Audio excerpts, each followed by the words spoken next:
Sit down. Thank you sir. तो आपको कल जो गृह कार्य दिया था वो पूरा कर लिया आपने? Yes sir. किसी को कोई दिक्कत? No sir. तो ये जो आपको आकृति है आज हम अध्ययन करेंगे। कैसी आकृति दी गई है? ये कैसी है? कैसा है? वर्ग। ठीक है। और ये वर्ग की आकृति है। इसके बाद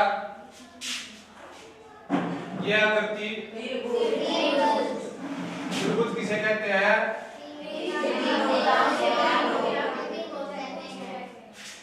और ये उसके बाद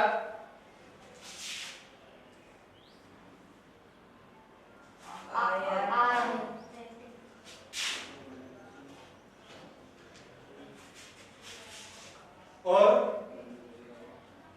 ये इसमें इन आकृतियों में और इन आकृतियों में क्या फर्क है?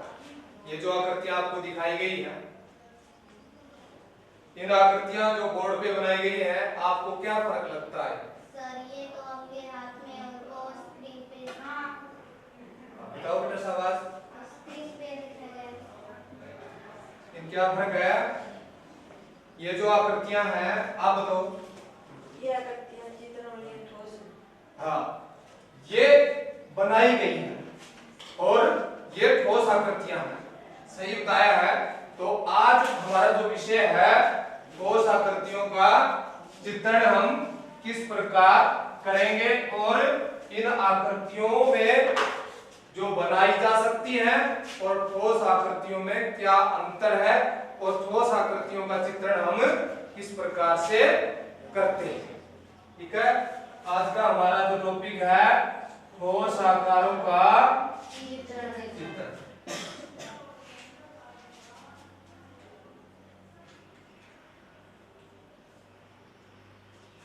अब तक जो हमने देखा है, पिछली कक्षाओं में भी आपने पढ़ा है कि आयत,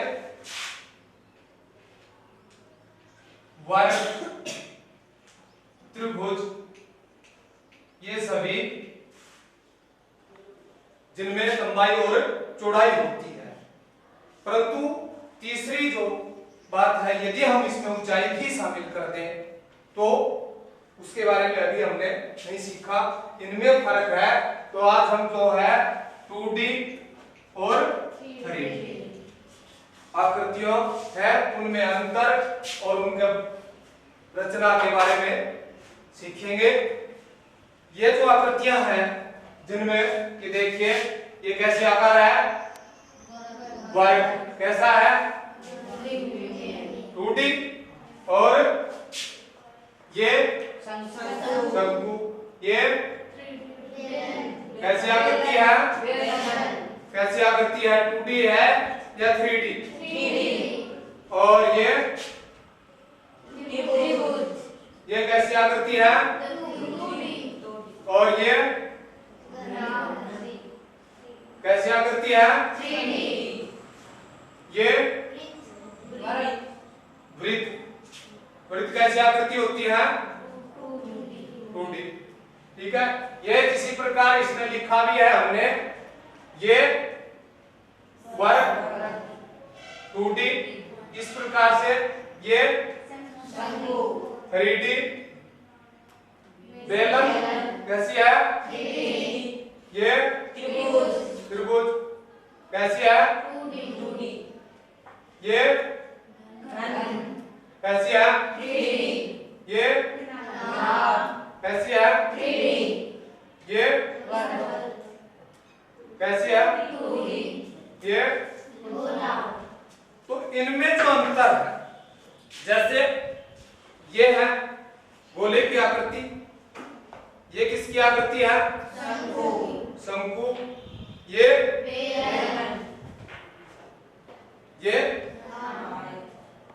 आयत। एक इसका सतह है। ये पूरा कैसी आकृति है? घनाभ। घनाभ के और उदाहरण जैसे ये जिसमें लंबाई, चौड़ाई और ऊंचाई शामिल। दो तरह की आकृतियां हैं। डी का मतलब है यहां डी का मतलब है डायमेंशन। डायमेंशन का अर्थ होता है विमा या आयाम, ठीक है, या फैलाव। जो हम आकृतियों के बारे में सीखते हैं, शुरू करते हैं, जिसकी कोई भी डायमेंशन नहीं है, वो है जीरो डायमेंशन का। क्या है ये? बिंदु। बिंदु है जिसकी जीरो डायमेंशन, ठीक है। और यदि हम इसमें और फैलाव करें, डायमेंशन, उसके बाद है एक वन डायमेंशन। जब हम इसको फैलाव किस तरह से कर सकते हैं किसी भी वस्तु का? आगे पीछे, दाएं बाएं, ऊपर और नीचे। जब हम बिंदु का एक तरफ चाहे आगे करें या पीछे करें, ऊपर या नीचे, एक ही तरफ फैलाव करें, तो उसमें क्या बनती है? रेखा किरण, जिसकी क्या होती है? लंबाई।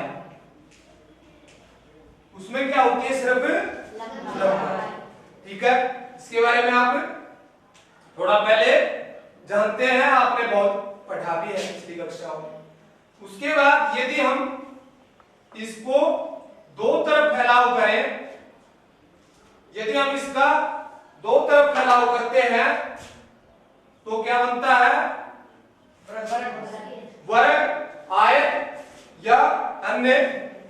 जैसे है ये बिंदु है इस तरफ, और इसमें क्या होती है?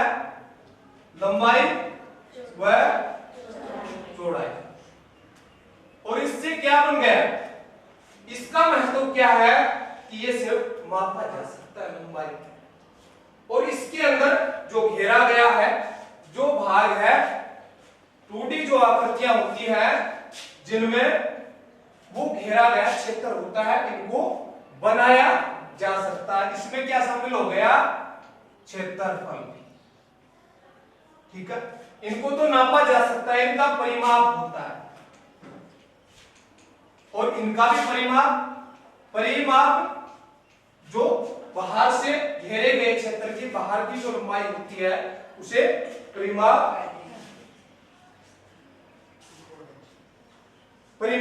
कहते हैं, ठीक है। उसके बाद जो आकृतियां हैं, जैसे ये, इनको इस तरह की आकृतियां हैं, परिमाप किसे कहते हैं?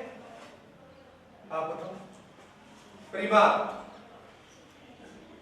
घेरे गए क्षेत्रफल को परिमाप कहते हैं, ठीक है। 3D जो आकृतियां हैं, एक बिंदु है, यदि हम इसमें 2D तो है, इस बिंदु का हम 3 दिशाओं में फैलाव करें, जैसे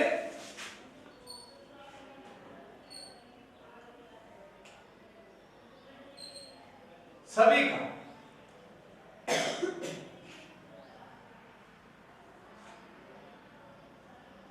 प्रत्येक का कैसी आकृति बन गई? घन या घनाभ की आकृति। किसी का भी हम 3 दिशाओं में यदि उसका प्रसार करते हैं, तो त्रिविमीय आकृतियां होती हैं, जैसा कि आपने। परंतु ये जो आकृतियां हैं, क्या अंतर इसमें आपको लगता है? त्रिविमीय आकृतियां और दो विमीय आकृतियां, क्या फर्क है इनमें? दो विमीय आकृतियां और त्रिविमीय। दो विमीय आकृतियां केवल क्या करते हैं? इसमें बनाई जा सकती है, और केवल इसमें आकृति बनाई जा सकती है। दूसरी त्रिविमीय आकृतियां वो है जिनको उठाया भी जा सकता है, ठीक है, जो स्थान घेरती है, ठोस होती है, जिनको हम उनका केवल चित्र बना सकते हैं। इनको, इस चित्र को आप उठा नहीं सकते। इस चित्र को हम, दो विमीय आकृतियां हैं, आप इनको यहां से उठा नहीं सकते। और त्रिविमीय आकृतियां हैं, जैसे हम इनका चित्रण करते हैं, कैसी आकृति हो गई है? बेलन। बेलन की आकृति जैसे ये, इस तरह की आकृति को उठाया जा सकता है। कैसी आकृति है ये? इसमें ये हमने उसका चित्रण किया है। इसमें दोनों से रिश्ते कैसे होते हैं? वृत्ताकार, ठीक है। इसमें वृत्त और ये शामिल होते हैं, दोनों सिरे, दो वृत्त और उसमें लंबाई। त्रिविमीय आकृतियां होगी, दो वृत्ताकार आकृतियां। जिस प्रकार इनको हम उठा भी सकते हैं, इनको चित्रण तो हम करते हैं, आभास होता है हमको, लेकिन उस चित्र को उठाने की बजाय इनको हम धरातल पे उठाया जा सकता है, बनाया जा सकता है। ठोस आकृतियों का जो चित्रण है वो हम इस तरह से, दूसरा अंतर है। इनका क्या होता है? ये जो आकृतियां हैं इनका क्या होता है? क्षेत्रफल। क्षेत्र केवल स्थान घेरती है। जैसे अपना ये है, अपने कमरे का जो फर्श है वो कैसा? एक इसकी लंबाई और चौड़ाई है, क्षेत्र विशेष है। परंतु यदि हम इसके ऊपर त्रिविमीय आकृतियां, इन भुजाओं को, जिस प्रकार कमरे का फर्श कैसा है? आयताकार आकृति ये है।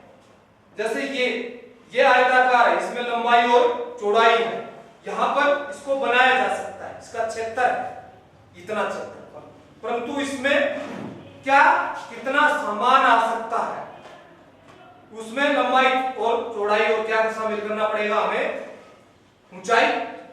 ये आकृति है, इसमें सामान, उसमें कितना डाल सकते हैं? इसमें कितना पानी आ सकता है? नहीं डाल सकते, रुकेगा नहीं। इसके अंदर जो भी सामान है, कोई वस्तु है, कितनी रखी जा सकती है? इसको क्या कहते हैं? आयत। त्रिविमीय आकृतियां होती हैं, उनका क्या होता है? आयत, ठीक है। उसकी तीनों भुजाएं हमें दिखानी है। तो दो विमीय और त्रिविमीय आकृतियों में क्या अंतर है? बोलो।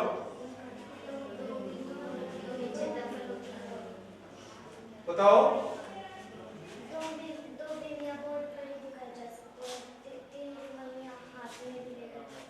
बिल्कुल सही बताया। आप बताओ अगला अंतर बेटा, शाबाश। दो विमीय आकृतियों का क्षेत्रफल बताया जा सकता है और तीन विमीयों में आयतन बताया जा सकता है। होता, शाबाश, बैठो। अभी जो है उसके बाद, जैसे इन आकृतियों से ये है गोला, उसके बाद है गोल, वृत्त। ये क्या है? किसकी आकृति बनाई है हमने? वृत्त। वृत्त कैसी आकृति है? गोल। और गोले को यदि हमें दिखाना है तो हमें इस तरह से दिखाना। जैसे इसमें अंतर हमें दिखाई देता है, जैसे ये गोले का ये जो भाग है हमें दिखाना होता है। दूसरा, यदि अर्धगोला है, ये अर्धगोले की आकृति है, इसमें भी आपको दिखाया था, ये भी अर्धगोलाकार भाग। इसमें यदि हमने अभी तक ऊंचाई लिखा है, इनकी लंबाई, चौड़ाई, ऊंचाई और इसमें गहराई भी शामिल होती है। जैसे ये भी ये है, यदि गहराई को मान ले, त्रिविमीय आकृतियों में लंबाई चौड़ाई तो है ही और गहराई भी शामिल है। जैसे ये गहराई किसका है? ये किसकी आकृति बन गई? शंकु। और ये बेलन। ये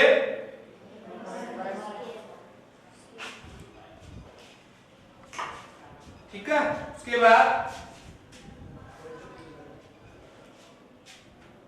उसके बाद हम इनमें और अंतर देखते हैं, इसके बारे में, चित्रण के बारे में। जैसे ये आकृतियां हैं, आपने ये जैसे बनाई है, उसमें हम तीन भाग उसमें दिखाने होते हैं।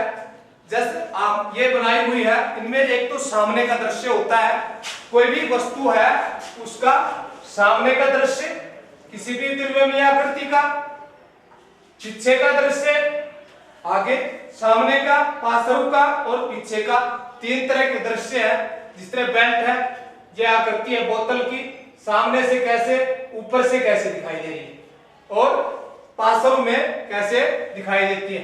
ये फ्लास्क वाली है, ये देखिए पार्श्व में ऐसे दिखाई देती है, ऊपर से ऐसे दिखाई देती है। डब्बा है, कैसा है, डब्बे वाली कौन सी है, इसमें ये सामने से दिखाई देगी और ये ऊपर से दृश्य होता है। समझ में आई। त्रिविमीय आकृतियां होती हैं। दो विमीय आकृतियों में और त्रिविमीय आकृतियों में अंतर है कि दो विमीय आकृति हमें सीधी स्पष्ट रूप से सामने से ही दिखाई देगी। जैसे हमने आकृति बना दी, उसका कोई और प्रतिरूप नहीं है, सामने से सीधी दिखाई देती है। त्रिविमीय आकृतियों में हमें तीन तरफ से जो है ना दिखाई देती है। जैसे ये है, सामने से आकृति दिखाई देती है, उसके बाद पार्श्व से, और जो भाग हमें दिखाई देता है त्रिविमीय आकृतियों में, उनको क्या कहते हैं हम, फलक। त्रिविमीय आकृतियों में जो भाग, इसमें एक ही फलक, सिर्फ यही तल, जो समतल में बनाई जाती हैं वो द्विविमीय आकृतियां, और त्रिविमीय आकृतियों में कितने, जैसे ये क्या है, कैसी आकृति है, बोलो भाई, घनाभ की आकृति है। ये अपनी, ये भी घनाभ की आकृति बनती है, लंबाई, चौड़ाई और ऊंचाई शामिल है। जो घनाभ की आकृति है, इन जो फलक ये क्या कहलाते हैं, फलक। ये कितने फलक हो गए इसमें, घनाभ में, प्रत्येक की हमने बताई थी आपको, ऊपर, नीचे, आगे, पीछे, दाएं, बाएं। तो कितना हो गया, एक, दो, तीन, चार, पांच, छह। तो एक घनाभ की आकृति में कितने फलक होते हैं, 6। घनाभ की आकृति में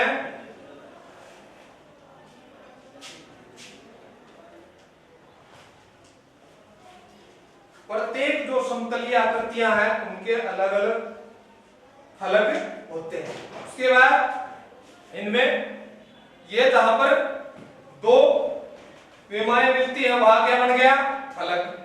जहां पे तीन मिलते हैं वहां क्या बन गया, शीर्ष। तीन फलक जहां मिलते हैं, जैसे 1 2 3, यहां 3, कितने हो गए शीर्ष, 1 2 3 4 5 6।